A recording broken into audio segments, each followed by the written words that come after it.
Welcome to a ride on the outside. MMA is full of people on the inside, but what about the ones that watch from beyond? Welcome to the MMA Outsiders with Tom Albano and Zain Bando on the Empty the Bench Podcast Network.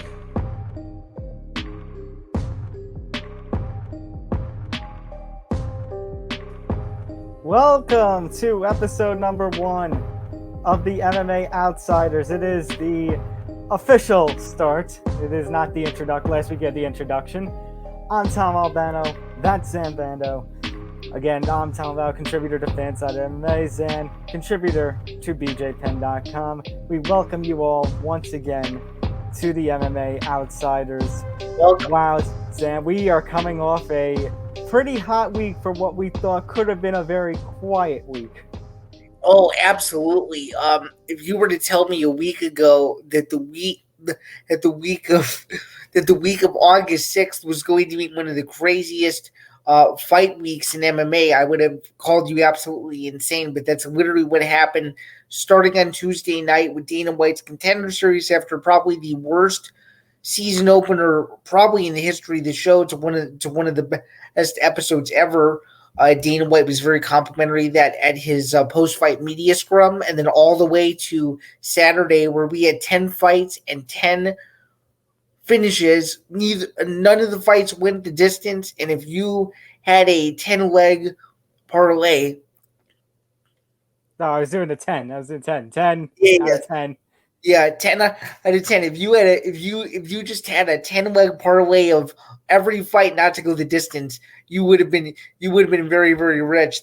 That's not to say the same can happen this week. But Tom, I feel like we have a lot to discuss in MMA just this week and in the weeks to come, because we have more fights, as any of you know. And for those of you who watched the pilot episode and have quickly become aware, MMA is no off season. Combat sports is no off season. So 1 weekend's in the books. We have the weekend of August 13th. It's a very interesting week in the MMA landscape. What do you think, Tom? I think it's going to be a lot of fun this weekend. And before we get into all our topics, make sure to hit that like button. Make sure to subscribe. That way you can get notified for all the shows, not just ours, the MMA Outsiders, but if you're into sports, Game On and Empty the Bench.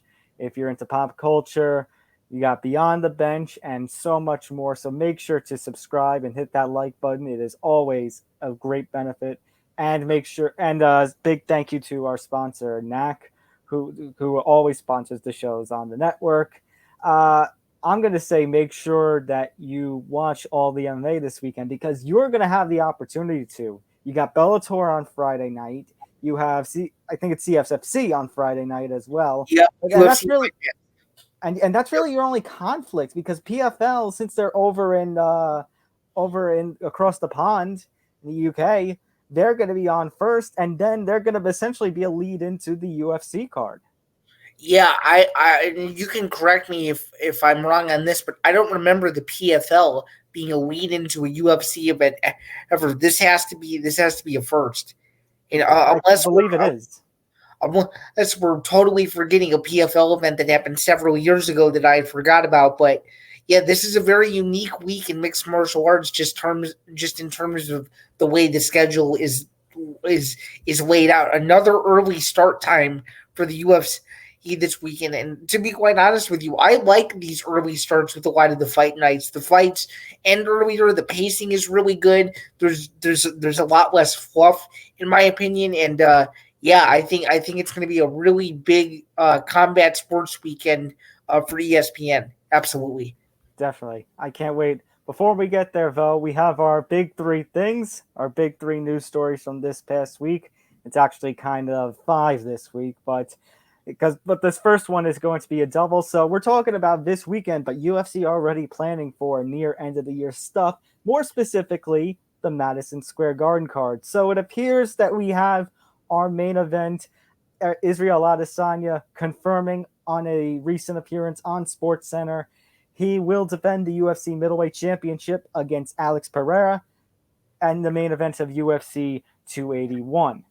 So we kind of figured that this fight was going to be coming. You had Israel Adesanya retain against Jared Cannonier at UFC 276. It's UFC 276. That same card, Alex Pereira pulls off a big knockout over Sean Strickland. It's been a month and I still have no idea what Sean Strickland was trying to do, trying to go toe-to-toe with a striker. I don't think anybody in the MMA community to this day knows what he was trying to do. No, I don't know why are you trying to go toe-to-toe, blow for blow with the former 2-division Glory Kickboxing champion.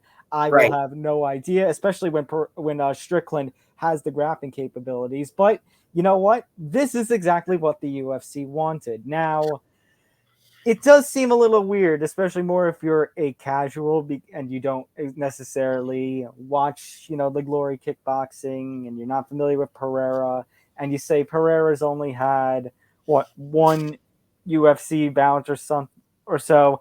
It kind of feels like Zain back in the day where you would see somebody maybe win a fight or two and then get a title shot immediately.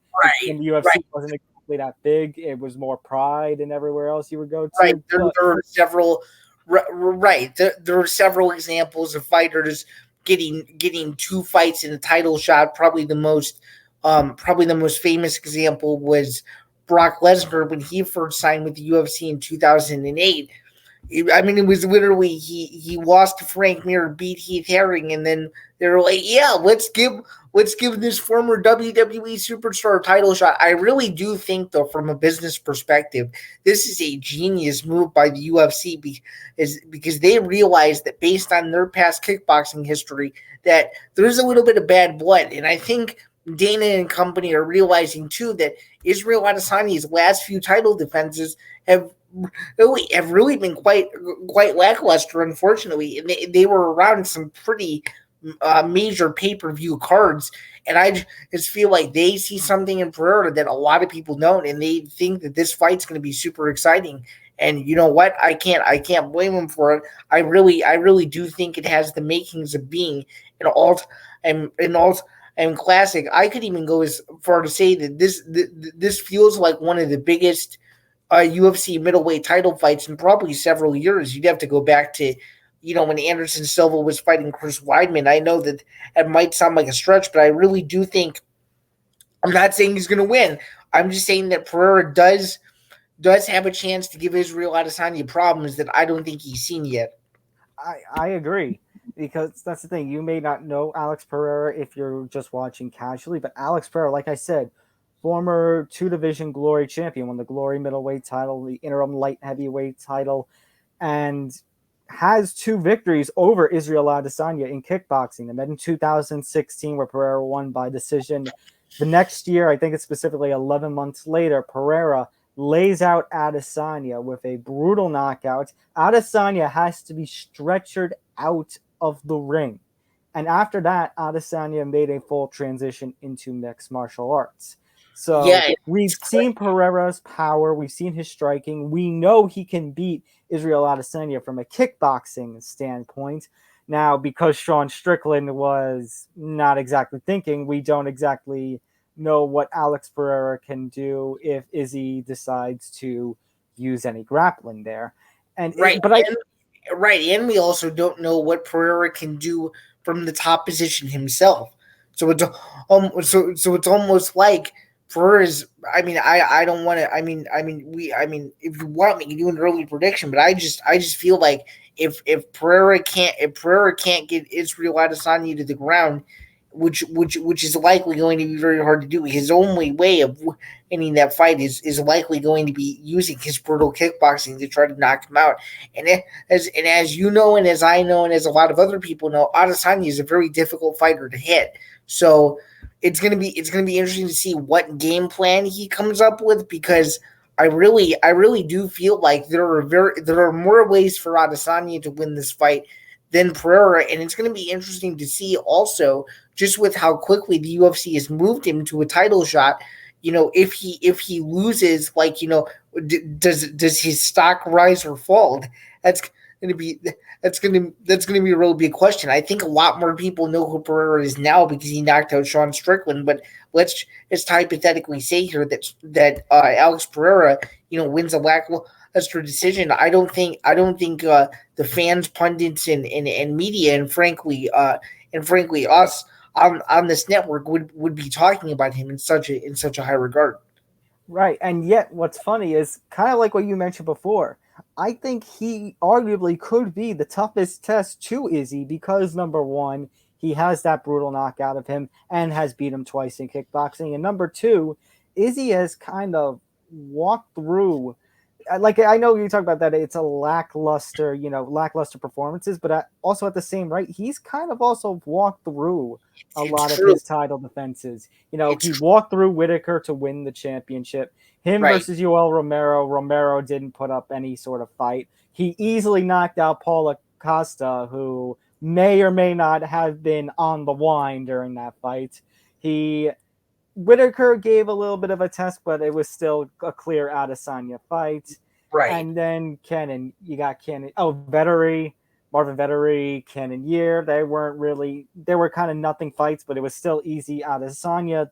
The only time we saw Adesanya lose was when he stepped up to fight Blachowicz for the light heavyweight championship. And even though on a loss, he really gave a good effort. So it's weird. We're talking about Adesanya is not as flashy as we have seen him, as we have seen him when coming up, and yet he's still running through the division, and he's still having, not too many problems with the challengers. It's funny that he fought Anderson Silva before claiming the interim championship, because he really is this generation's Anderson Silva. Yeah, it's bizarre, and I want to ask you this question, and please. You can yell at me, tell me to shut up, whatever you want to do. I'm really starting to think that Israel Adesanya is slowly but surely becoming the Floyd Mayweather of MMA. I really do. I think I'm not saying that he's going to run for 5 rounds. I'm just saying that Israel Adesanya is a super technical fighter in his own way, and he doesn't care how he wins. He just needs to make sure he wins. But now he's starting to realize that, and he's built himself to become this massive brand with his YouTube channel and everything else that he is going on, that he wants to put on more exciting finishes. But at the moment, I'm not trying to say he's 100% boring because he's not. He's a fantastic fighter, but to the casual fan, which we're obviously not. They might come across him and say, "Yeah, I'm really not that interested in seeing him fight." But this is a fight, kind of like what Dana White has alluded to, since he hinted at it. There's no way that this fight isn't going to be boring. Let's just say that. The only way I can see this fight being boring is if Adesanya. Maybe one of the ways that Adesanya has to win this fight is to basically grapple him up. Fight in the clinch, take him to the cage. But then I'm like looking at the tail of the tape. They're very similar in terms of size, in terms of height, and in terms of reach. They are very similar, if not, in the words of Mike Goldberg, virtually identical. So Zan, what do you think Adesanya's? Because Pereira, I kind of agree with you in that I think he is the biggest challenge, and he is at the most risk right now of losing his middleweight championship. What should be Adesanya's strategy in this fight? Should it be to fight in the clinch and fighting close, or should it be maybe to take the fight to the ground? Should he try to keep his distance and try to attack from his distance and not let Pereira get to him? Well, they're all very good questions. I'm just gonna tell you straight up how I think the fight's gonna play out. It's gonna have a really, really slow start. It's probably gonna be a super lackluster first round. You're probably gonna be sitting in front of your TV as much as I am, going, why in the world am I watching this? But then you realize, okay, the fight just started. The second round is going to be when Adesanya tries to feel him out. I really do think Adesanya is going to catch a Pereira head kick, take him down, see what he can do there, get into some dominant positions, maybe take side well, maybe mount him, maybe try to finish him that way. But I do think the round is going to run out, and then in round 3 is going to be when Pereira is going to be really tired because Pereira spent 4.5 minutes on his back in the second round, and I do think Adesanya will finish him within 3. Interesting. I kind of like how detailed you already got that plan. I'm not sure what my prediction for this fight is. All I know is that I think it's an excellent choice for a headliner because Adesanya, they both have history with one another. We just went over the matchup. Adesanya, MSG was part of his rise when he knocked out Derek Brunson as he was just about to get into contendership. Pereira. I really do think that the Derek Brunson fight is where a lot of people really started to realize how good he was. Obviously, we've been following him since he beat Rob Wilkinson, but I think a lot of people started to really take note because of how big that card was at time that this kid Adesanya could be legit. And you have to remember he's only been a part of the UFC for 4 years. So to see his meteoric rise that fast into being so entertaining has really been something else. That's the coolest part about it. And they both have combat experience. Like they've only been in the UFC for short times, respectively, but they've been fighting for quite a while in both the kickboxing and MMA worlds.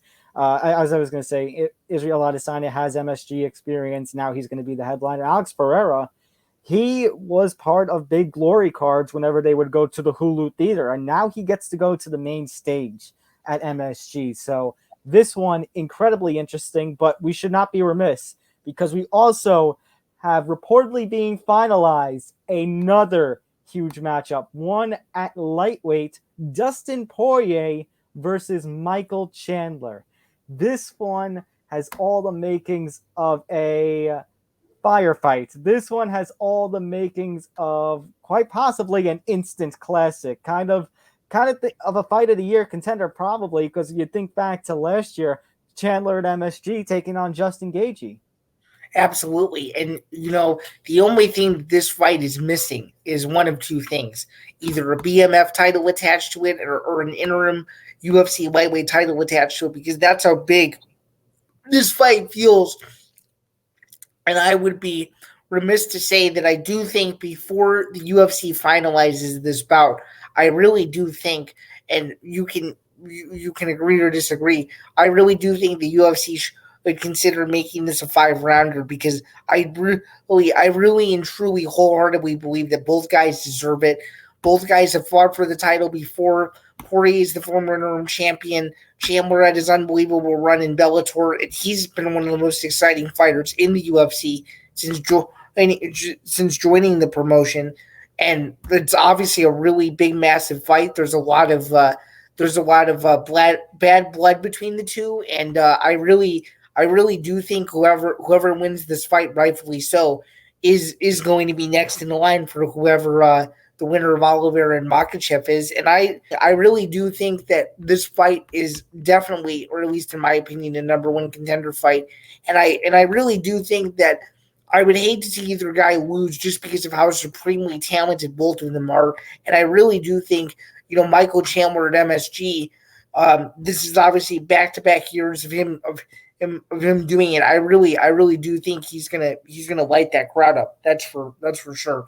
And as for an early prediction, it's hard to say, but I would say Poirier in either the second or third round. And then if I were to go Chandler, I would go Chandler by decision. And if it ends up being a 5-round fight, obviously, as the ticker says, it's being finalized. If the fight ends up being a 5-round fight, I'd have to take Poirier.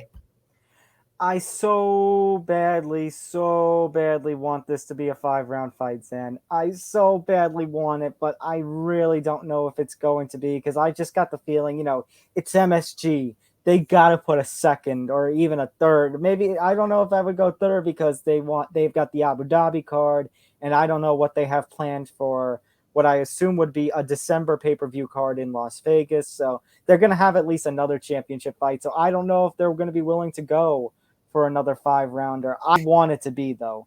Especially, and also because supposedly, according to Helwani, Poirier versus Chandler might be the pay-per-view opener rather than, say, a co-main event or a featured fight. Similar to Chandler Gaethje opening the MSG pay-per-view last year. Right. But I if there's a possibility that they can make this 5 rounds, I want it to be. Like you kind of said, this one's kind of hard to predict. And it's funny is that I'm actually going to also reference Ariel Helwani in that the only thing that you can kind of feel bad about Poirier is if Nate Diaz doesn't have this whole blow up with the UFC once out of his contract and he gets Chimaev about a month from now, if that doesn't happen, maybe we do get what was that highly anticipated Nate Diaz Dustin Poirier fight. But Poirier Chandler, you're right. There's bad blood, and they have to have some sort of fight. In Abu Dhabi, after Poirier knocked out McGregor in the second Poirier McGregor fight, Poirier got asked about Chandler, and Poirier said, "No, I don't want to fight Chandler. I want the title shot, or I want McGregor 3." But everyone was talking about Poirier and Chandler essentially for a championship fight instead of, well, obviously we got Chandler versus Oliveira afterwards, but it was pretty clear from that point in early 2021. There's something wrong between these two, and we kind of saw the blow up about a month or so ago when those two got into it in the crowds. And judging from all that, this fight has to go down, and I'm glad it's going to be happening. Now, in terms of contendership, looking at the UFC rankings right now, Oliveira, I know the UFC rankings may not be the most, sound base because there's always questions about those style of those rankings. But if I were to pull up these rankings, and I will do so actually now, I will share my screen here. Let's pull it up. There we go. Got Oliveira at number 1. Obviously should be the champion right now, but because he missed weight for that last championship fight with Gaethje, he's not the champion. You got Dustin Poirier at number 2. You have Justin Gaethje at number 3. You got Islam Makhachev at number 4 and Chandler at number 5. The only issue that I could see with Poirier getting that next championship fight is if Oliveira is to beat Makhachev. Now, I'm going to throw a little spoiler alert, even though we're not going to be, talking about it for a little while, and that event's not for another couple of months. I think Makhachev might have the answer to Oliveira. And I do too. You do too. Okay. Now, if Makhachev has the answer to Oliveira and claims the championship, then yeah, with a win, Poirier should probably get the next championship shot. I think the one who has the most to win right now is Chandler. You beat a UFC bona fide legend in Dustin Poirier, guaranteed future Hall of Famer, right? And former UFC interim champion too.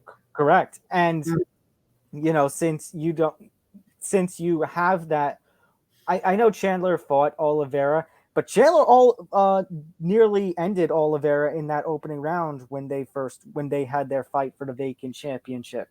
So that calls for rematch. Poirier, he has had a couple of losses for the championship, one to Khabib, one to Oliveira. So if Oliveira wins, maybe he's not in the best shot for a title shot.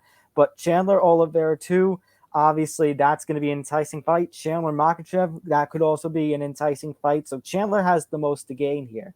But is he going to be able to take out Poirier? Like that's my concern. Like kind of what you were saying in your early prediction. If this is a 5-rounder, I know Chandler has gone 5 rounds in Bellator, but against somebody like a Poirier, who we've seen in 5 rounds step up.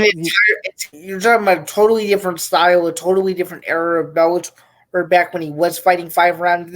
This would easily be his toughest non-title fight. To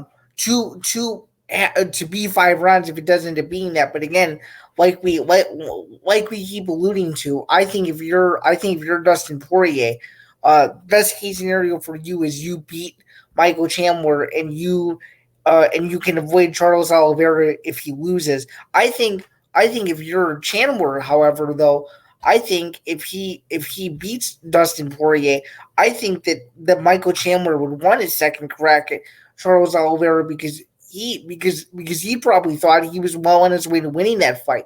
So I really do think there's a lot of musical chairs in the lightweight division, and hopefully within the next 6 to 8 months, all of this can be ironed out. But if you mean to tell me that top five isn't unbelievable, you are soundly mistaken, and not an MMA fan by any means. Yeah, lightweight has been a killer scene for the last 6, 7, maybe going on 8 years. It always was for that time frame, kind of the division to watch out for. I think right now it has a little bit of competition because bantamweight is also an incredible scene in mixed martial arts. But to just wrap it up on this one, again, I feel like if it is a 5-round fight, maybe Chandler could get into a little trouble. What I was mentioning before about Poirier is we've seen Poirier down 0-2. You think back to that Dan Hooker fight in the early Apex days. He was down 0-2 to Hooker, and Poirier had to battle back over those remaining 3 rounds, and he put on a hell of a show and got the win. So not only was it considered a hell of a show, it was considered a fight of the year candidate in that same year. Yeah. So Poirier might trouble Chandler, and like you kind of alluded to, might actually be able to finish Chandler very late. You think maybe late in the third or the 4th round, maybe even going into early round number 5. But Chandler, I think, could surprise some people. We've seen him knock out Dan Hooker. We've seen him have that blood war with Gaethje. This one should be a hell of a fight, whether it's 3 rounds or 5 rounds, whether Poirier wins, Chandler wins. And this one is going to, once we get Oliveira Makhachev done and we get this fight done, we should have a little more clarity when it comes to what's next in the lightweight scene. For sure, absolutely. It's almost like there's a mini unofficial tournament going on with these 2 fights on back-to-back pay-per-views. So it'll be very, very interesting. That was some very. I was very happy the day that announcement came out. So that's gonna be very interesting once that contract is finally inked for both men, for sure. So speaking of lightweight, I have to mention this. We saw a tweet from Conor McGregor basically implying that he will never step in the MMA cage again. That actually came 1 day or so after it was announced that Conor McGregor will somehow be starring in a remake of Roadhouse, of all things. Zain, can I ask, I'm just going to be flat, do you care? Not really. I do think his appearance is very good for the entertainment industry. I can tell you that my dad is very excited for the remake because he did really like the first one. In terms of Conor McGregor retiring, I just ignored it. I think that's only according to my tracker, that's the 6th time he's unofficially retired. But it's like 4, 5, 6 times.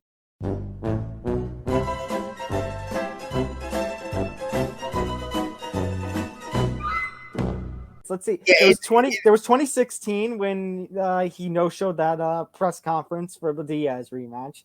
There was 2019, but during the suspension after the Khabib fight and right before his sexual assault allegations came out. There was right after UFC 250, but that was also when the UFC was having problems with John Jones and Masvidal. That was when Nunes was implying maybe she'll retire. That's when a month after Cejudo actually retired. We saw the UFC go through some trouble with its big stars. But yeah, it's kind of like, I'm not sure if anybody really cares. I think the only party that might care, and that's a big might, is the UFC. Because I think, I'm going to say that, flat out say this, because I told when I used to do the pre-fight shows, every pay-per-view here on the network with my friend Woods, I think the UFC needs Conor McGregor a lot more than Conor McGregor needs the UFC. For sure. Dana might be able to think, we can make anybody. We can make the next Conor. We could talk about, like we talked about last week, that Paddy or Molly could be the next Conor, but it's not a guarantee. Conor rose to a status that surpassed Brock Lesnar, that surpassed Tito Ortiz, that surpassed Ronda Rousey. He was a whole new level. He brought the UFC to a whole new level. For sure. I mean, I memean, personally, I think he likes to do that just to stir the pot, so he can be in the news again.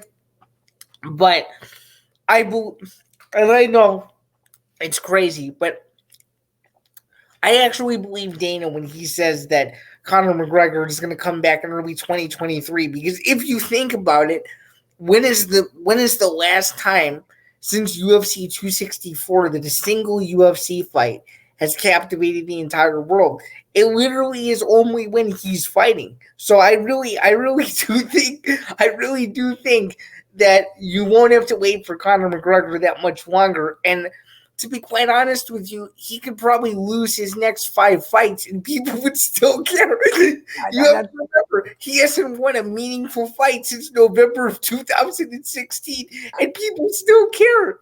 And that's kind of a sad part. Not so much about the fans, because like I said, McGregor, he always will be a draw. But the fact, like, he can lose all these fights in a row, and yet it wasn't that long ago, like less than a year ago, we were saying it was after Islam Makhachev, his last fight at the Apex. We were saying, and Dana was saying he wasn't impressed that Conor McGregor could have been inserted into a title fight with Charles Oliveira. Like, that's mind blowing. We have Sam Alvey, who's winless in 8 fights now, and somehow not cut.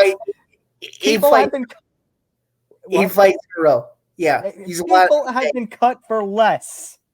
Yeah, people have been cut for 1 fight. So it's absurd. And by the way, and I understand why the UFC likes to keep him around, but I don't remember, Sam Alvey captivating the entire MMA space. The way that some of these other guys who can go on these losing streaks, like BJ Penn and like Clay Guida. Like I did not understand the obsession with keeping him around that long. And we apologize for digressing, but our overall point is that there are certain UFC fighters that the UFC really likes that can lose multiple fights in a row and they can still keep their jobs just because of their overall name value. Right. That's our overall point. Right. Yeah. And I don't care about the retirement announcement. I don't believe it. As I kind of implied, that he always usually does this when he's in negotiations with Dana and the UFC over something. I know he's going Hollywood, but I guarantee he will probably have at least another fight in the UFC. Also, you're about to lose a couple of important Nate Diaz fights after your whole blow up with him in Nate versus Dustin and Nate versus Conor 3. You know what fight? And Dana has said multiple times he wouldn't do this fight, but considering both of them are on losing streaks, both of them have had trouble with the law, both of them have still, had their meteoric rises. You know what fight Dana needs to book now? What do you think it is? I think it needs to be Conor versus Masvidal. I do too. It needs to happen now. Masvidal has, he's on a 3-fight losing streak. He's starting to lose some of that attention from his meteoric rise. Conor, like we just talked about with the UFC and Conor, and he's always a draw. Like Conor's next fight and Masvidal's next fight, it might just be that last opportunity for Dana to book, Conor versus Masvidal. I know Dana has said he doesn't like Conor fighting at welterweight. He thinks Masvidal is too big for Conor, but just the star power and the casuals that'll go nuts, the hardcores that'll go nuts. Dana, it needs to happen. You need to book that next. It needs to happen, especially considering that Dana for the last 5 years has totally, well, I'm not going to say neglected, but I would say has totally ignored the fact that Nate versus Conor is 1-1, and we didn't get the trilogy. So I'd say, in terms of what you were saying, just based on all of their backstories, and considering that Nate is fighting Hamzat, which a week since that announcement, I still cannot believe that fight is held fighting UFC 279. yes, that Conor versus Jorge Masvidal is a fight that I could easily see happening if Conor chooses to actually come back. And I also think it's a great time for them to reinstate the BMF belt and put it on the line and have Masvidal defend his BMF title against Conor Oh McGregor. my God! Could you imagine Conor McGregor winning the BMF title?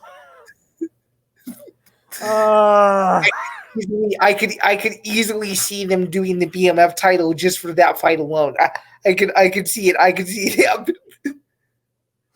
I could easily see that happening. 100%. Oh my God. He will not shut up. He already doesn't shut up. He won't shut up even more if he wins the BMF title, Sam. Why did you have to put that thought in my head? Because I've seen this movie before. That's why. You've seen this happen before 11 times, as a matter of fact. Yes. Thanks, Mr. Krebs. All right. We're going to go into a little bit of boxing for a few minutes. Crawford versus Spence possible for November 12th or November 19th. Terence Crawford, Errol Spence, who have been taking up the welterweight divisions. You know, they are, as of right now, they are legitimately the top two fighters at 147 pounds.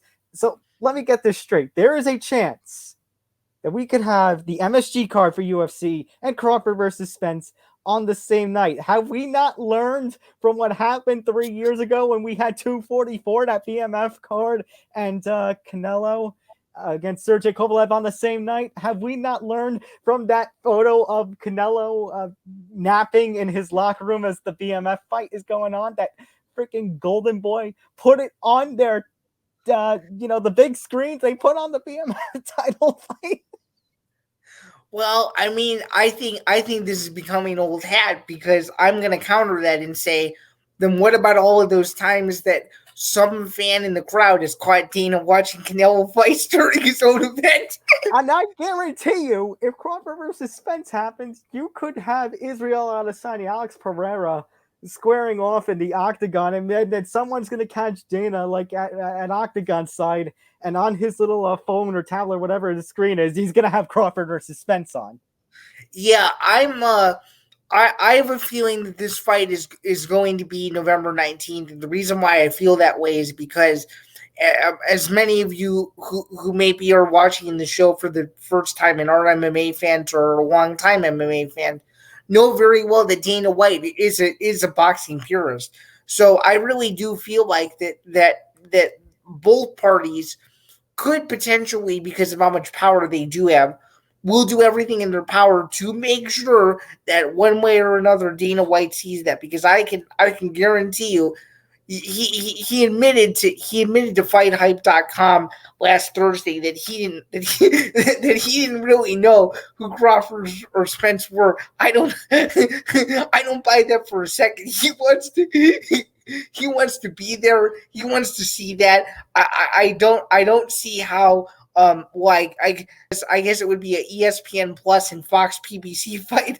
I don't see how there's any possible way that these two fights can conflict on the same night. It won't happen.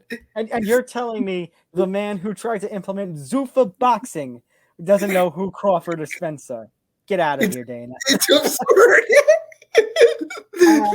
Actually, yeah, I do agree. I would like to see it November 19th, not just from a fight fans perspective, not just from a fight media perspective, how crazy it would be if the two of them were on the same night, but just, think about it. Is there a UFC fight night scheduled for November 19th? There is tentatively one scheduled, but they don't have a main event. Okay. Last I saw. And I really hope, if they do end up making a fight night, I'm not trying to discount UFC fight night cards, because I do think most of them are great. But if they do make it a fight night card, they have to be very, very careful when they schedule it and who the main event is. Correct. I guess in that sense, I wouldn't mind too much of one of those boring fight nights. Although every time someone in the MMA Twitter sphere says a card is going to be boring, somehow it always gets proven. Last weekend, perfect example. Last weekend was one of those. I was literally considering only watching the only watching the finale fights in the main event. I ended up watching 9 out of those 10 fights and was mesmerized by how good it was. I couldn't believe it. Yeah. I was doing live tweeting for Fansided that night, and it's like, oh my god, like there's little that needs to be. I mean, there's so much and there's so little that needs to be done at the same time, because it's just like, okay, finish. I'm like, oh my god, we're gonna be maybe it won't be 1 a.m., 1:30 a.m. when the card gets done. Somehow it was, but we still had 10 finishes. It was so amazing. But back on Crawford, Spence.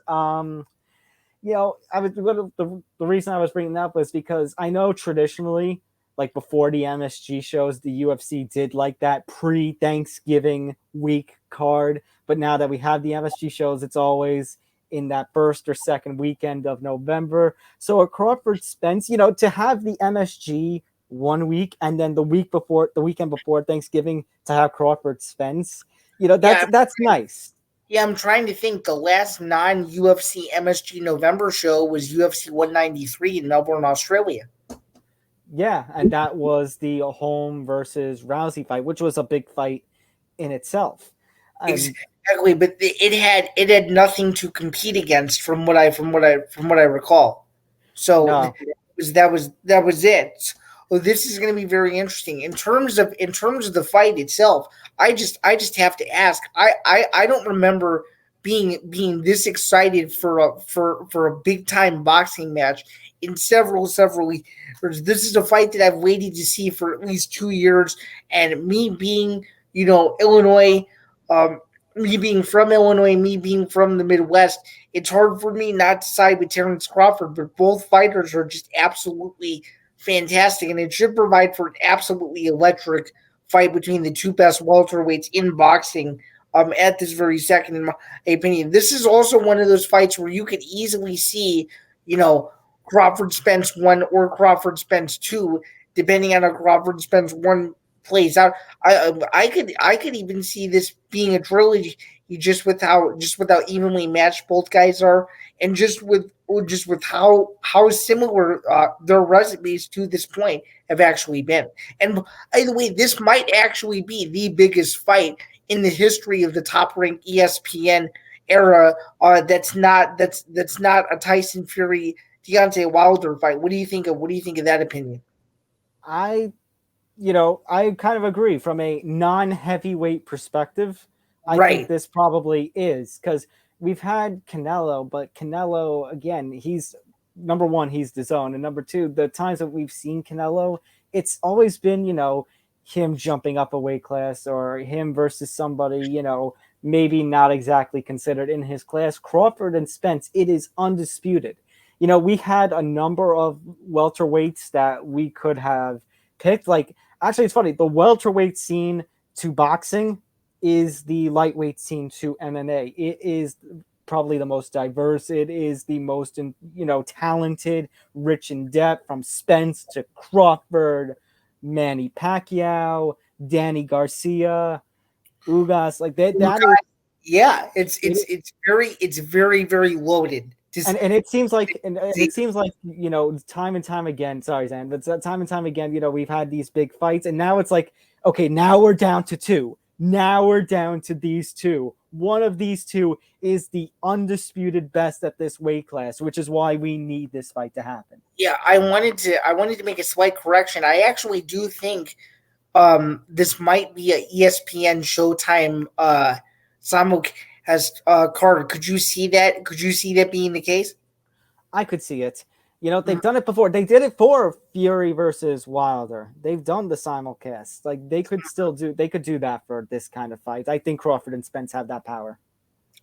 And in terms of just a prediction on the venue, do you think it's going to be Las Vegas? Yes.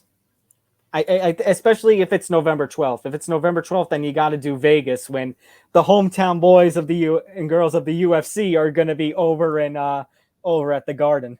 Yeah, and that means T-Mobile Arena could have not to back sellouts, but T-Mobile Arena could have I guess back-to-back sellouts in terms of pay-per-view events for the months of not actually not back to back, but they could have consecutive sell-outs in September and November is what I meant to say. But overall, I was gonna say, December. Usually, the UFC goes to Vegas in December, so there is the chance that there could be a back-to-back sellout. Yeah, I mean, it's not official that the December card is going to be in Vegas as of yet, as far as I think you and I both know, but that could be the possibility, considering that is kind of a newer tradition of sorts. Yeah, it seems like the December UFC schedule now is always like.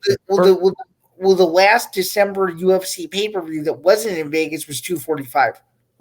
Correct. 240. I was just gonna say, traditionally it's always been like first December weekend is the UFC on ESPN TV, second December weekend the pay-per-view, the third weekend a plus, and then they go on the holiday break for a month. Right, and then the schedule goes insane 11 out of the next 13 weeks after that. Yeah. True. Actually, Zain, I want to stay with boxing for a little bit. You got the chance to cover Callum Walsh versus Benjamin Whitaker on UFC Fight Pass. Walsh ends up beating Whitaker in front of Dana White. Quickly, I just want to get your thoughts on that. Yeah, I just decided I need to do something a little fun and live tweet because I saw that nobody else was doing it, and I just wanted to see it. I saw, thank goodness for Instagram Live, because Dana White went on Instagram Live to quickly tell people that Callum Walsh was just about to walk out. So I quickly turned on the fight, and the kid is as good as advertised. He fought Benjamin Whitaker, who was tough as nails, and Walsh dominated every single round, all 6 rounds. Could have knocked him out in 3 of those rounds. From what I recall, it was the first, the third, and the fourth where he really did have a chance to really put him away. But Whitaker has a hell of a chin. Didn't really have much counter offense, I guess you could say. Walsh did what he needed to do, and he's trained by one of the best in the world in Freddie Roach, and this is going to be a meteoric rise. And according to his manager, I guess you could say, in the ring afterwards, is they want him to fight in October in a bigger venue.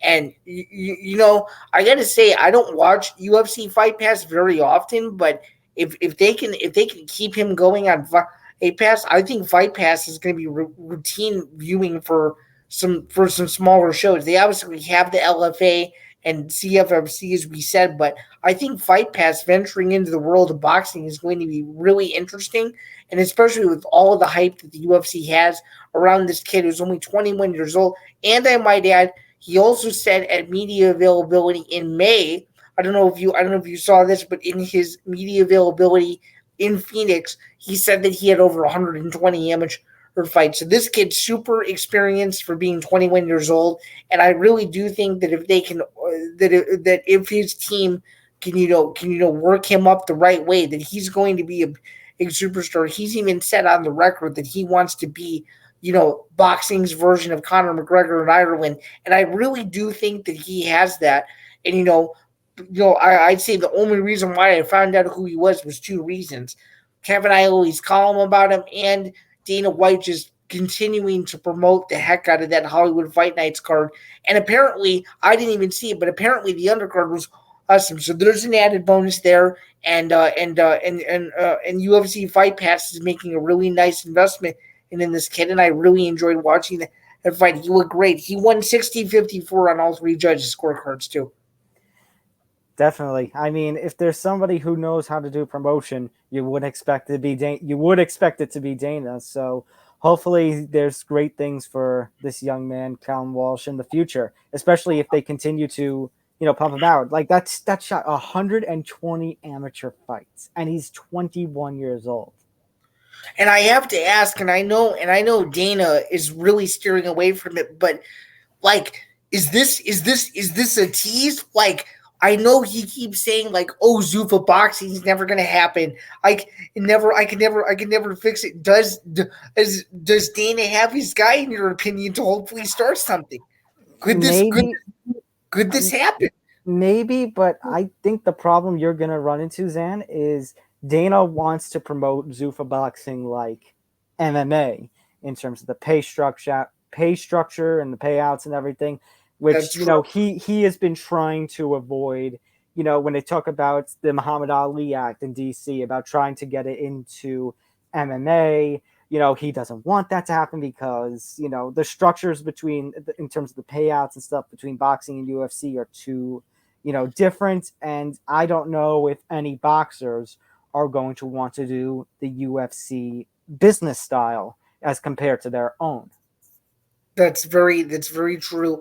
I just want to mention one last quick point. It was insane. You had Dana White in the front row, Halle Berry in the front row, and Mario Lopez for a Hollywood Fight Nights card. I can guarantee you, if Callum Walsh was not the main event, and I can also guarantee you that if it wasn't on Fight Pass, nobody would care. So that just goes to show how big promotion can be, even for these smaller shows.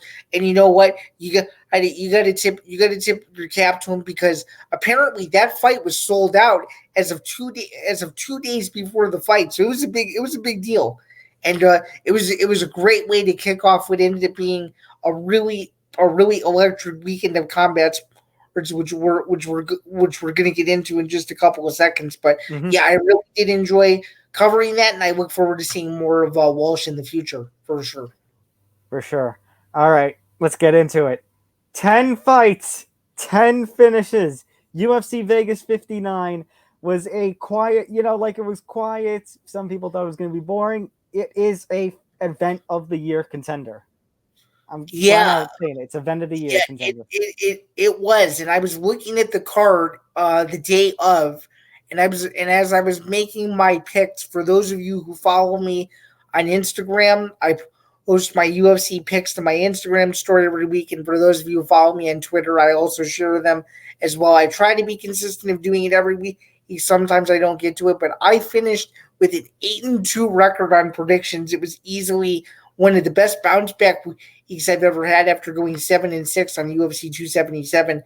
And I also decided to dabble in a little bit of fun with a 4-leg parlay, which we'll get into in a little bit. But yes, 10 fights, 10 finishes, UFC Vegas 59 absolutely delivered. And to top it all off, our best bet that we predicted, it cashed. Yes, told you. Yes. Told you. Miller. Told you Usman. Told you Hill that was going to be the 3. And you know what's funny? I even said, I don't know about Jeff Neal. I mean, if you want to have a little fun bet, go ahead. And Jeff Neal actually got the knockout. He got in trouble. He got in trouble early on, but he ended up. I was thinking of adding it, and I said, you know what? Vicente Luque is super tough. He could easily lose the first round and come back and win the fight in the second. And he couldn't even do that. I couldn't believe it. But yeah, absolutely. So let's just sticking with UFC Vegas 59. The main event, of course, was Thiago Santos versus Jamal Hill. Just what was your thought on that fight? Quickly. Oh, it was what I expected. And once I saw the promo before that fight started, and it said Sweet Dream Stadium across the screen, I'm like, oh my goodness, if he wins this fight, he's going to explode. And sure enough, he won. And Jamal Hill is quickly becoming one of the most exciting light heavyweight contenders that I can remember. He fights like he's Rashad Evans. He has the talk to back it up, and he made Santos, a guy who won one scorecard against John Jones, look old. And he's only in his early to mid 30s, and Hill looked great. Yes, Santos nearly knocked him out, but you could tell that Hill was controlling the majority of that fight. There was a little bit of a controversy at the end of the fight, and I don't know if you caught it, but anyone who had the under drop of under 4.5 rounds got absolutely screwed. Did you see that? No. So apparently, what happened was the fight was stopped at 2:31 of the round, and apparently the timekeeper messed up and missed the official time by 2 seconds. So if you had the under on the fight, you lost because of a timekeeper error, and if you had the over, you won. Oh my God. Yeah. That, So no. I don't know if anyone got refunded, but Pink Suit Guy, as many of you know, caught that the next day and tweeted it out and said anyone who had this got absolutely screwed. That's some justice that needs to be corrected.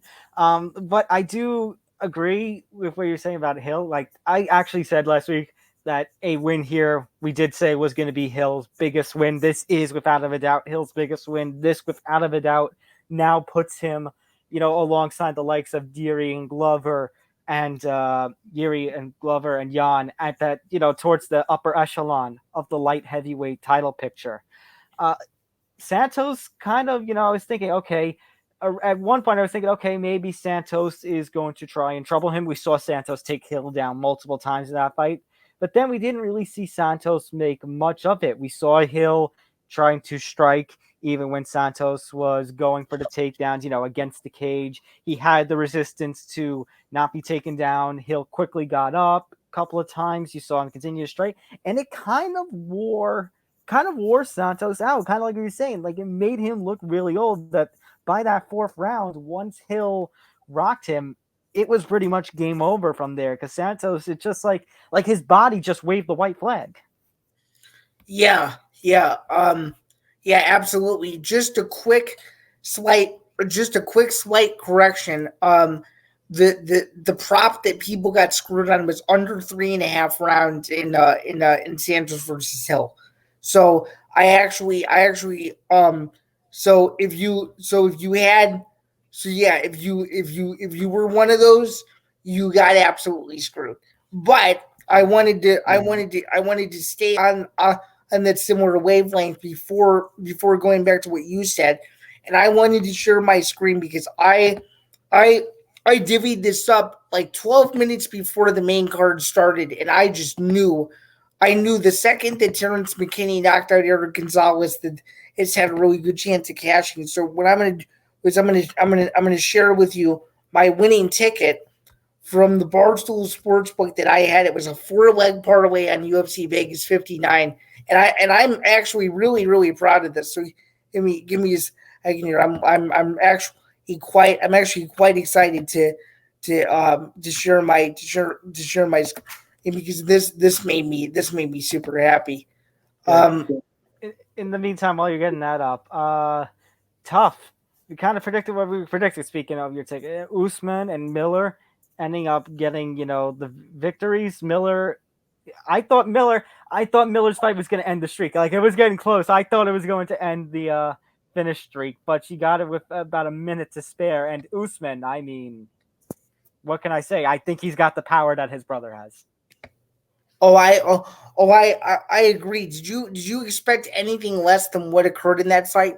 No, I thought Zach Ponga may have put up a little bit more of a fight, but that knockout, like I tweeted out, I said we have a new addition. When you see that knockout compilation from Tough, and you see Uriah Hall and you see Tony Ferguson, we have another one of those top knockouts in Tough history right there. For sure. So this was my 4-leg parlay that I placed. Sam Alvey to lose, Usman to win. Could have had him by knockout, but I thought, Paega's wrestling is going to be a little bit too much for him. I would have probably, if I were to do a prop, I would have probably done Usman by decision. So I went the safe route to take the money line. Terence McKinney to win in the first, and that might end up just being my go-to bet because Terence McKinney always wins in the first round. And then of course Jamal Hill to top it all off. I really do think it's a great bet from an investment standpoint. $10 with a winning payout of $54.77. I was super proud of this one. And before we're done previewing UFC San Diego, I'll tell you who I like, and I guess my next unofficial edition of my 4-leg pick. So I was really proud of this one. And yeah, for those of you guys who had this exact ticket, you guys cashed too. So congratulations. Both of our best bets won. The one that we had on this show and my own personal ticket as well. So congratulations to anyone who had either of these tickets. We're off to a good start. Also, we have to make mention of the PFL. Kind of also on part of our best bet, we said Stevie Ray might pull it off again, and lightning struck twice. So I think more of what I have to ask you from the PFL standpoint, that is the big question from the non-UFC standpoint. What the hell is next for Anthony Pettis, who, by the way, broke both hands in the fight? He is going to be wearing casts on both hands. Yeah, it's pretty crazy to think about. I'll be quite honest with you. I missed the fight live and caught the result later. And, I think Anthony Pettis is just one of those guys that's had a really long career in the sport and has done a lot of big things.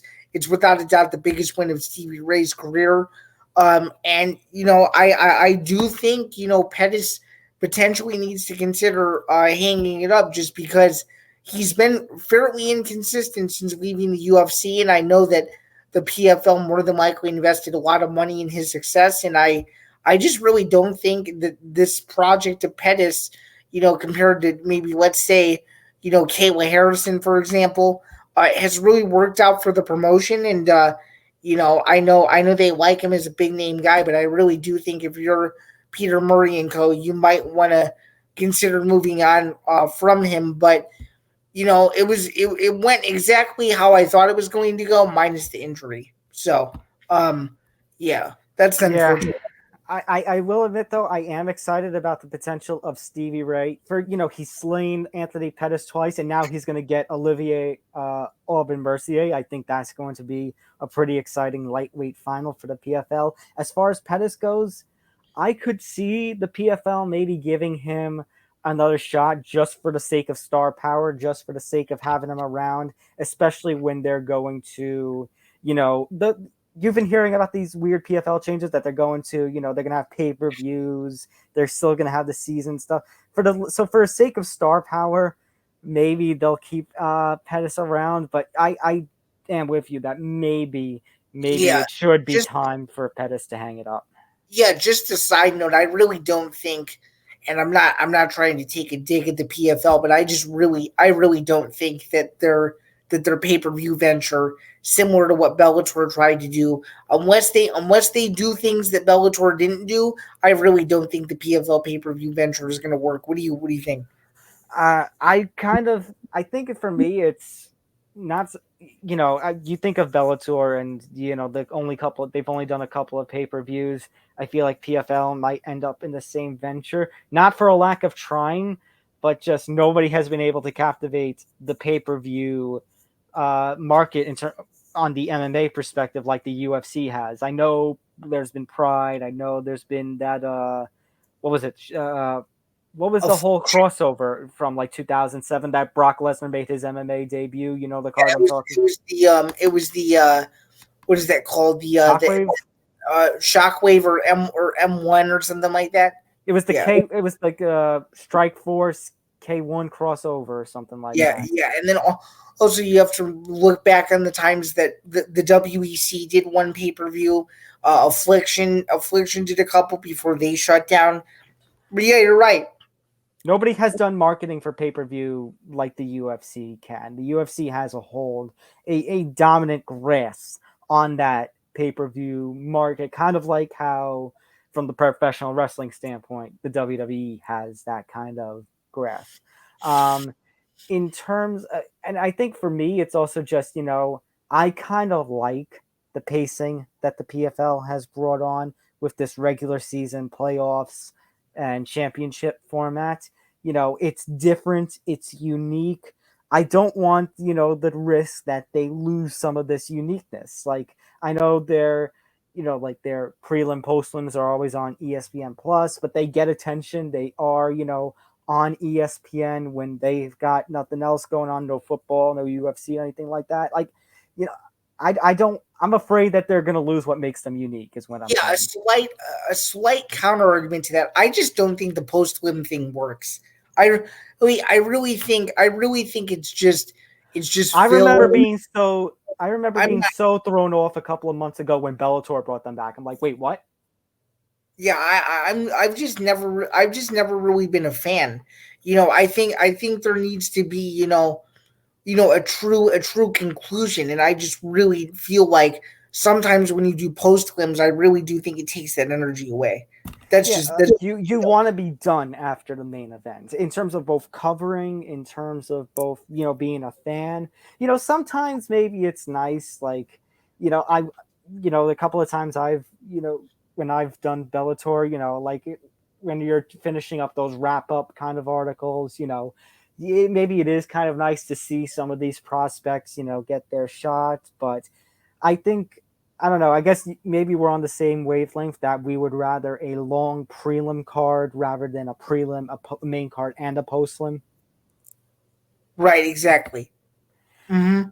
All right, so let's get into this big weekend we got here. UFC San Diego, another PFL card, and the Bellator card. So the UFC, we've got Marlon Vera versus Dominic Cruz, and that's our main event. And I'm going to be honest, because we're talking about best bets. I don't know if I'm going to be putting out, too many bets this weekend. I don't know if I would recommend it. I don't have a good read on some of these fights as I did last week's card. Yeah, I could hear what you're saying. There are a couple of plays that I really like though, but we have to get started with this main event because in case you guys don't know, and in case you hardcore fans forgot, Dominic Cruz is undefeated in non-title fights. think about that for a second. Like whenever there's not gold on the line, Dominic Cruz is perfect. He's batting 1,000.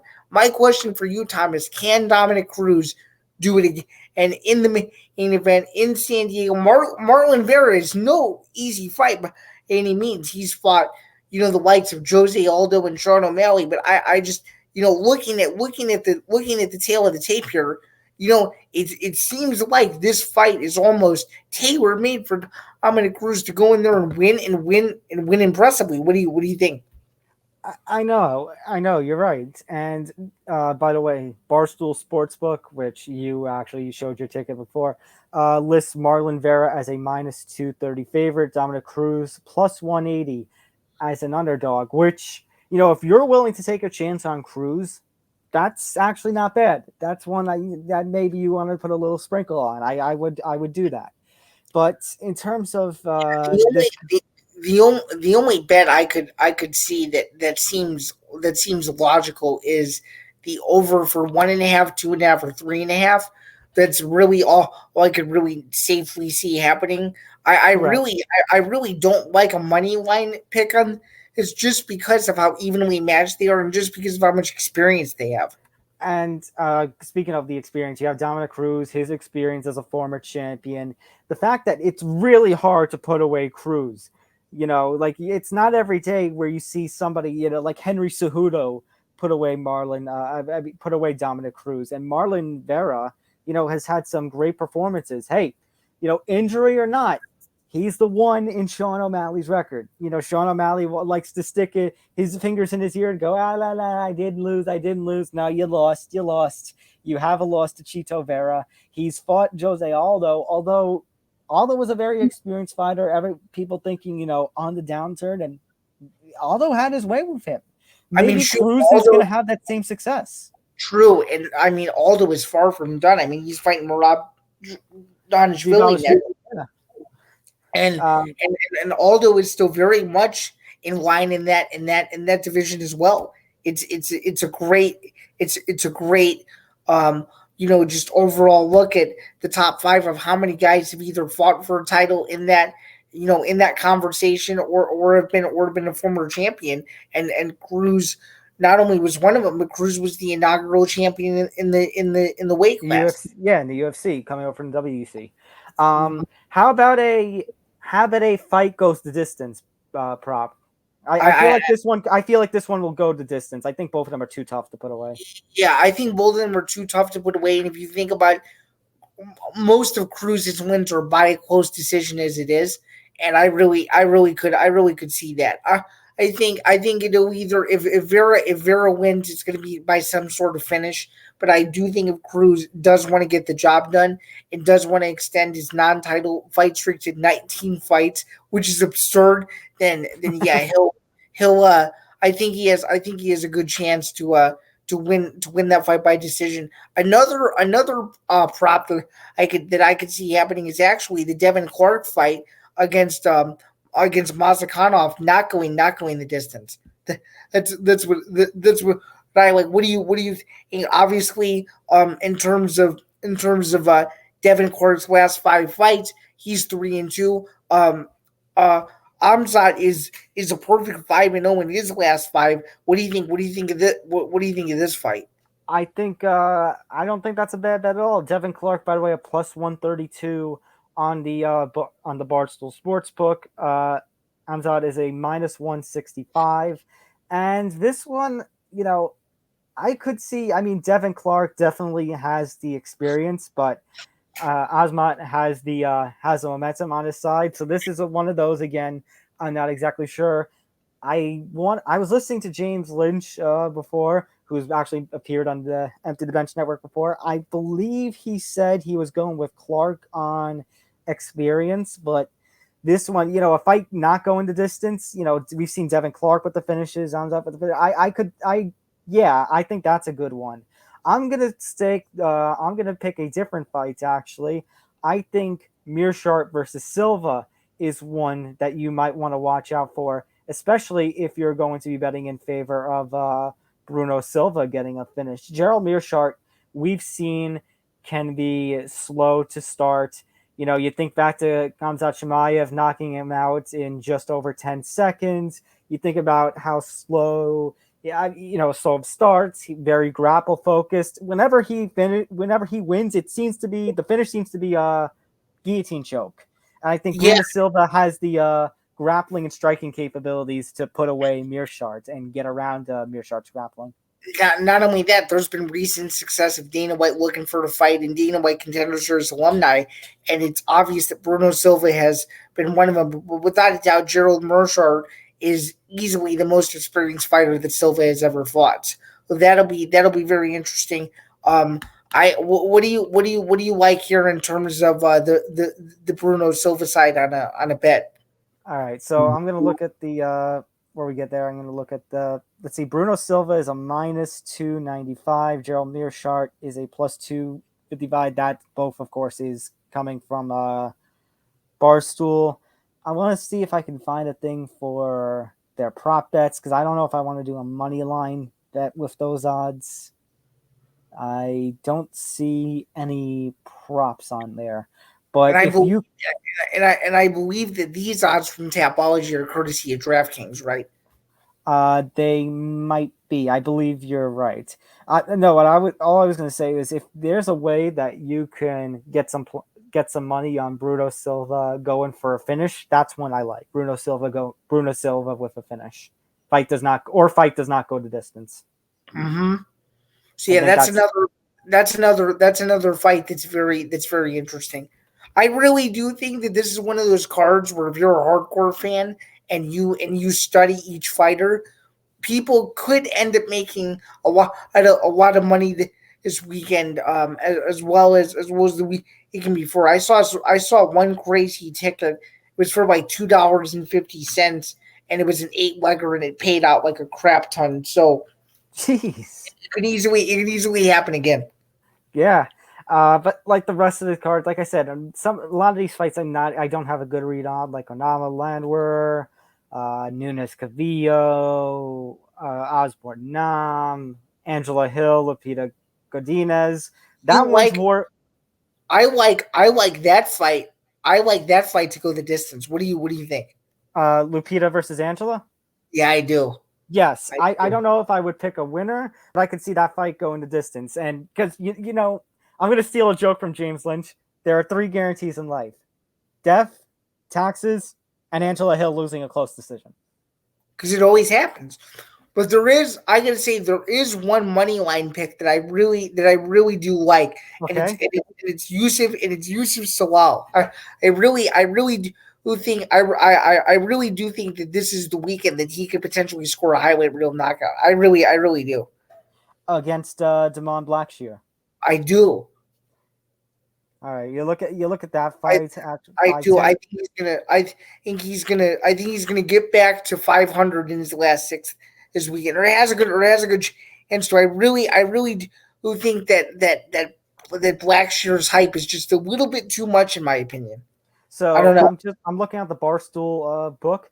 Actually, Zalal's a favorite, but these are very close odds. Zalal's a minus 127. Blackshear is a plus 102. I think I might be siding with you, Zain, on that one. I feel like that might be a very good bet, Zalal. Mm-hmm. That's like one of the few money line bets that I actually like. And don't be surprised if you see David Onama for the second time this summer come through in a big way and beat Lamwer. I know you said that you don't have a good read on that fight, but Onama is a prospect to watch going into 2023 at featherweight. What do you think? I think Lamwer has a lot of experience, but again, it's one of those things of experience versus momentum. And 28 versus 34 in terms of age. This is one of those where I would go with the momentum, and I would go with the younger fighter. I think Lamwer may have. Again, I think James Lynch references. I think Lamwer might have been taking too much damage over his career. I think this might be an Onama. This might be one of those setup fights. You're setting up. You're using Lamwer to, as we would say in the pro wrestling business, put over a young talent like. It could easily happen. I know this is going to sound crazy because the odds are absurd this week. But do we have any potentials for a draw this weekend? What do you think? Could it? No. No, I'm going to shut you down right there. No. All right, I just had to ask because the UFC, from a gambling perspective, has been insane the last 3 weeks. I just wanted to throw that. I mean, if anything, Osborne Nam. I don't know. Yeah. Okay. Actually, by the way, Lipsky, Cachoeira, we've seen Cachoeira have some problems in the UFC. So if you want to bet Lipsky, I think that one's not too bad. I don't know if I have any odds here on that fight according to Barstool. No odds on that one. Interesting. And one fight that you have to look out for on the prelims is the second prelim fight with wait, did they I thought, wasn't Jason Witt and Josh Quinlan moved, or is that still on? That's this week. It was moved from last weekend to this weekend. Okay, so yeah, that's a fight that you definitely have to look out for on the prelims. Another one for sure is Benitez and Oliveros for sure. Actually, from a hardcore's perspective, this card isn't that bad. No, I think this is going to be an interesting one. I think there's a lot of talents that on the rise that maybe you gotta watch out for. Looking at PFL Playoffs 2 or PFL 8, whatever you want to call it, and the Bellator card. So PFL, the big headliner is Rory McDonald. It's Rory McDonald versus Magomed Umaladov in one welterweight semifinal, and Carlos Leal, Sabadosai in the other. Heavyweight scene, it's Ante Delija, last year's runner-up, taking on Renan Ferreira, and Denis Goltsov, who I believe was in last year's PFL heavyweight playoffs, taking on Matthias Scheffel. I want to focus on Rory McDonald, because we're talking about, Anthony Pettis and Rory McDonald kind of in the same era. And we're talking about Pettis needing to hang it up. Rory McDonald, I feel like, I think this is his biggest chance, to potentially get a PFL championship. It was nice to see him hold a Bellator title after falling short in that instant classic with Robbie Lawler. But, his Bellator title run kind of lackluster. And the PFL here, he lost to Sabadosai in his last fight. Carlos Leal, he's been one to watch out for in the MMA scene for a year or two now. I mean, what do we say about Rory McDonald's odds here? I don't know if I like it. You have a look at Magomed Umaladov. He's 12-0. He had a knockout in his last fight. He actually had a walkover win in his first regular season fight for this year because Ray Cooper, who I think has been who was the biggest disappointment of this PFL season. Oh, no doubt.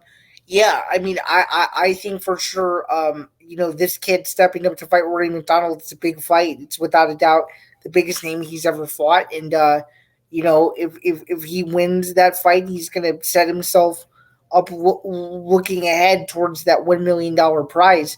And I think this is Rory McDonald's last shot. I really do. This is the last shot to win gold in a major organization in this sport. And obviously he was absolutely screw jobbed a year ago, but it's gonna be interesting to see kind of what happens in that fighting, to really see what Rory has left. It's one of those fights where from a gambling perspective, I would just straight up stay the hell away from it.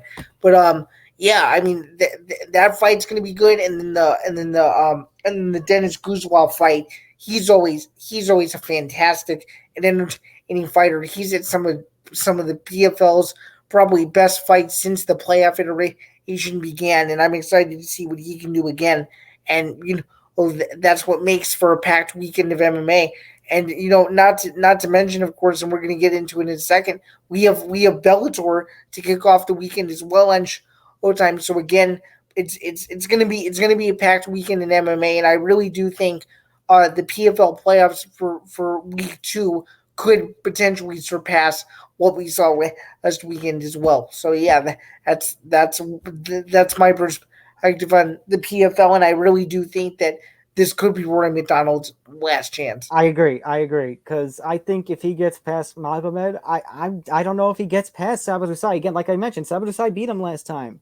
Yeah, and Carlos Leal has been an up-and-comer. I don't know if Rory can get past them in a potential championship fight. And like you said, crazy weekend. Crazy but controlled. You don't need to do too much multi-screening, like we said at the top of the show. Maybe if you want to watch the CFFC card on Friday night alongside Bellator, but PFL is going to be a lead into UFC, so it's going to be a very controlled weekend. You're not going to be going too wild in terms of streaming. But if you want to look for a second here, hit the wrong button to share my tab here for the Bellator. Just looking around at the main card, you got Neiman Gracie go to Yamauchi as your main event. Valentine Molovsky, the former interim heavyweight champion of Bellator. You want to pull up your screen? Oh, there it is. Yes. There you go. The former Bellator Bellator interim heavyweight champion Valentine Molovsky taking on Steve Murray, who's undefeated. Ilima Lay McFarlane, who I think is potentially in the most must-win fight of any of these guys and girls on the main card. The former champion taking on Bruna Ellen, Sad Soma taking on Gokhan Sarikam. And this one's interesting, opening up the main card. I'm excited. I'm excited for this fight for sure. The former title challenger Austin Vanderford taking on Aaron Jeffrey, the mullet, one of the top prospects in this sport. I think the opening fight is more highly anticipated to me than a main event. Yeah, I agree. This has all the makings of being a potential main event in the future, and it's good on Bellator's matchmaking that they made this the opener on Showtime. It's a great fight. Talking about the main event, this is without a doubt. Yamauchi's, I wouldn't say biggest test, but in terms of name value for sure, anybody fighting anybody with the last name Gracie is a big deal. And it's looking overall at his resume, 27-5 overall. His fight took place in April, and he won by submission. I would say he did beat a UFC veteran or Cruikshank all the way back in 2019, but you would think just based on his overall record that he would be a lot more active within the last several years. But I really do think that he has a chance to take over that division and do some big things with a win on Friday. Not to mention, he also has a loss to Michael Chandler in there too, all the way back in January 2018. So this kid is absolutely no slouch by any means. He's fought some of the best in the world that the sport has to offer. Correct. I think my only thing with Yamauchi is, but I think this is a welterweight if I'm not mistaken. When he tried to compete at lightweight, like I think it was the Cruz fight that's listed here, and a couple of fights on here where he missed weight. So, but I think, like you said, I think this is a great opportunity for Goiti Yamauchi, but it's going to be a test when you've got, come on, clicker, when you got Neiman Gracie, who has been, somebody that Bellator has been kind of fostering. He's had a shot at the championship. You go back to the welterweight Grand Prix when he fought Rory McDonald, suffered his first loss there. He retired John Fitch. Retired John Fitch with a submission. I mean, come on. Who thought that? If that isn't the most textbook way to beat John Fitch, I don't know what is.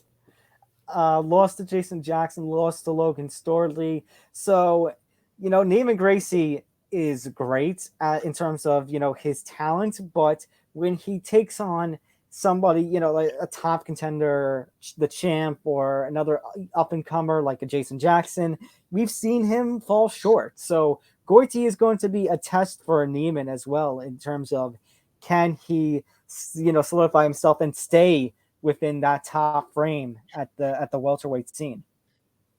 For sure. It's a very interesting fight, and to be honest with you, the Aaron Jeffrey fight and the main event are worth tuning into for alone. So overall, a very busy weekend in MMA, and obviously it's to kind of preview into next week. Next week is more than likely going to be all about the upcoming UFC pay-per-view event.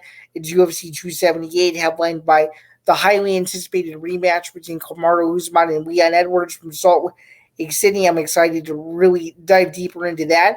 And hopefully nothing crazy breaks within the next 48 hours, because I'm pretty sure regardless, we are going to have a lot to talk about. That was a loaded discussion today with a lot of different topics in the world of combat sports. Just as a reminder, like we said at the beginning of the show, and just as it has been scrolling at the bottom of the ticker, you can find my work at bjpen.com. You can find Tom's work at Fanside and MMA, and you can follow us on Twitter. My Twitter is at SamBando89. His Twitter is at Thomas J. Albano, and Tom Talk Sports 9. Those are his Twitter accounts, and you can follow everything Empty the Bench related on Twitter and Instagram at Empty the Bench Network, and of course at the MMA Outsiders ETB. And yeah, make sure to like and comment and subscribe. And if you want to see different topics on this show, you can always let us know. And yeah, I really do think that was a great first official episode. Definitely. And if anybody has any comments, please leave them as you follow us along social media so we can interact. If there's any topics you want us to talk about, like you kind of mentioned, Zain, next weekend we'll be recapping this loaded weekend. And then we got a big one next weekend when we got UFC 278, Usman versus Edwards. So this next week should be just as fun.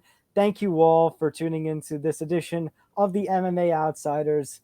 For Zain Bando, I'm Tom Albano. We'll see you next week here on the Empty the Bench Podcast Network. Take care, everybody. Have a good day. See you on the other side.